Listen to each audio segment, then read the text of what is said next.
Hi, I'm Gavin. Hi, I'm not Gavin, I'm Sean. And we are the, well, 1/3 of the Blackout, and you are watching the new transmission. Wasn't the snappiest of intros, I suppose. I know, whatever. Here we go. What do you guys think of fan tattoos? Good and bad. There are some...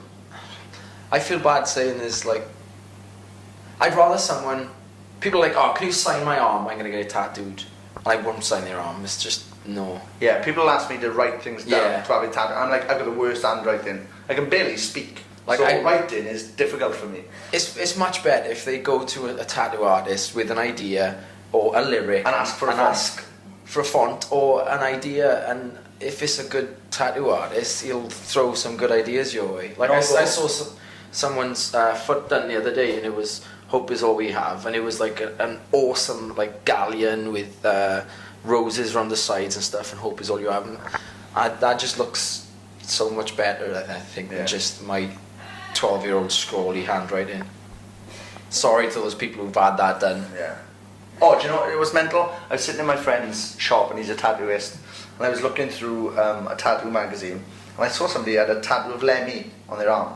And I was like, if you've never met Lemmy, right, like however much you like Motorhead, you don't know what that person's like. Like, you don't know him, so it could come out, like...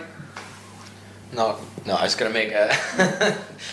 like, you don't know who Lemmy is, so really, so you don't know. And I said that to my friend, I was like, this is mental, someone's got a Lemmy tattoo. Like, literally within the hour, I got sent a picture, someone's had a tattoo of me on their forearm. That's mental. Yeah, that is a bit mental. Like a proper... That's there for life. Portrait. Is it good though? Oh, it's excellent. Oh, well but done. it's of me. Why? Well, it's either me or Tom Fletcher from Apply. Couldn't tell which. Couldn't really tell. Not because it's bad, because the hair was in the way. But I'd like to think that if he will grow to hate me, most people do, he can just write McFly underneath it. So, yeah, that was weird. That's his out. So, if you guys could listen to anything for the rest of your lives... No, this is if we had to listen. If you had to, yeah. If you could listen to anything. What? So like we only have to One album, we can one only- artist. One album. One album. Tough. That is a tough. That's so tough. That's not even like Desert Island Discs. You get 5 that. You only get one of Maybe those. 2 if you like. Right then, that'll be easier. I couldn't even take 5, I think. I'm gonna go with Faith No More, King for a Day as my rock album. I'm gonna go for 2001 by Dr. Dre. Yeah. I'm gonna go for Angel Dust, so then we can like just play our music loud. So we Are we can together? Yeah. Just If we're together, take 2 different albums. Yeah. Take 2 different artists. I couldn't do the same artists. good albums though, and Everything You Want to Know by About Silence by Glassjaw. Class. I was gonna choose that as my first one. Yes, those. Oh wait, I want to Take one back. Do you know what I do? I burn my own disc. I burn my own CD. My own DVD. 2001, and Word Gets Around with Stereophonics. Oh, another good album. Yeah. What's been your proudest moment of your career so far?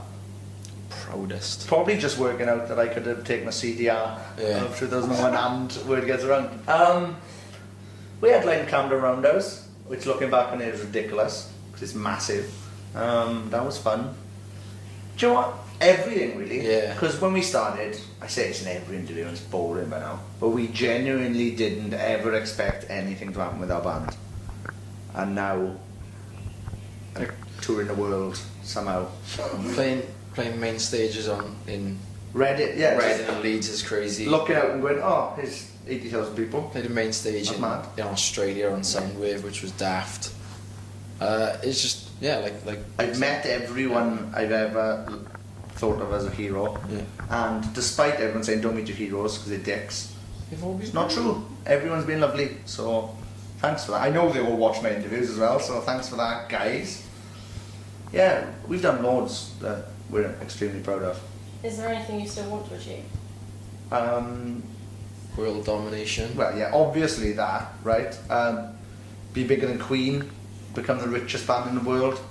Not to flaunt the cash, just so I know I'm financially safe. Yeah, and we're gonna have 100 lasers on stage. Good choice. Yeah. I own a laser with more lasers attached to it. Yeah, just to put up.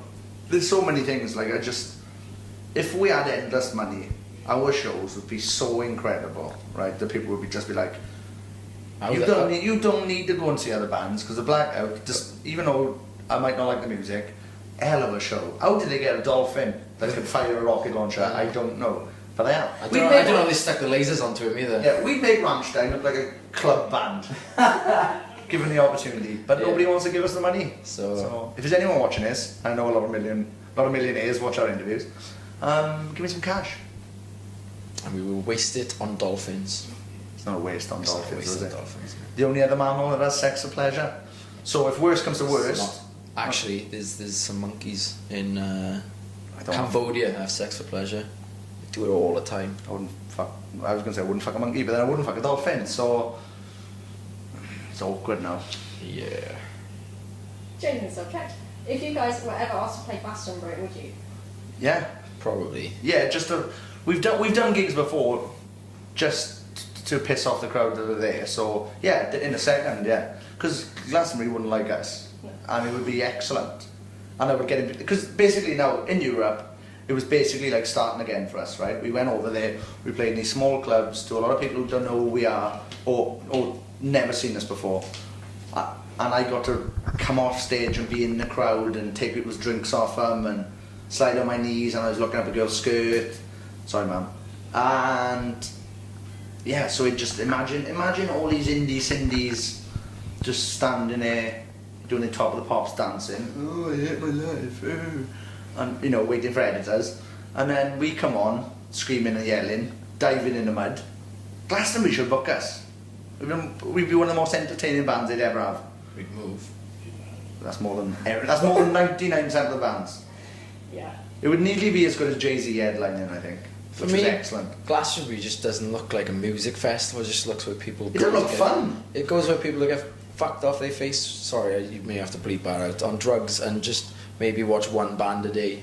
Yeah, it's just like, it doesn't. I don't know. It just doesn't look fun. It looks like a meeting of knobs. Yeah. Sorry, Glastonbury, but we would like to play. So, thanks. We can change that. Yeah.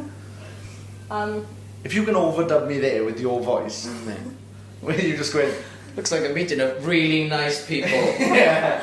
Lovely students. You guys tweet your fans quite a bit. Does the accessibility they have to you ever bother you? Yes. Scares me. Well, yes and no, right? Because when I was 17, I sent Fred Durst an email. He didn't reply. Right? I know he watches these interviews, so... But in that email, did you ask him what is scarier, a duck-sized horse or a horse-sized duck? No, I didn't. No, you didn't, did you? That's probably why he didn't reply. But yeah, like back in my day, look at me, the granddad. Back you when couldn't ASL was a question. yeah. Many questions. Back when MSN was still alive. And yeah, you couldn't get in touch with any rock stars. And it was like, and they were rock stars. Now, it's so accessible that it's kind of taken the shine of rock stars, I guess. Yeah. People just expect it. Yeah, people are just like, oh, if I want to message Jared Leto, tell him how damn good looking he is for 42 or whatever he is. I think he might be about 300 years old. I think he might be one of those vampire dudes. He might be David Lopan from Big Trouble in Little China. Yeah. He make himself look younger.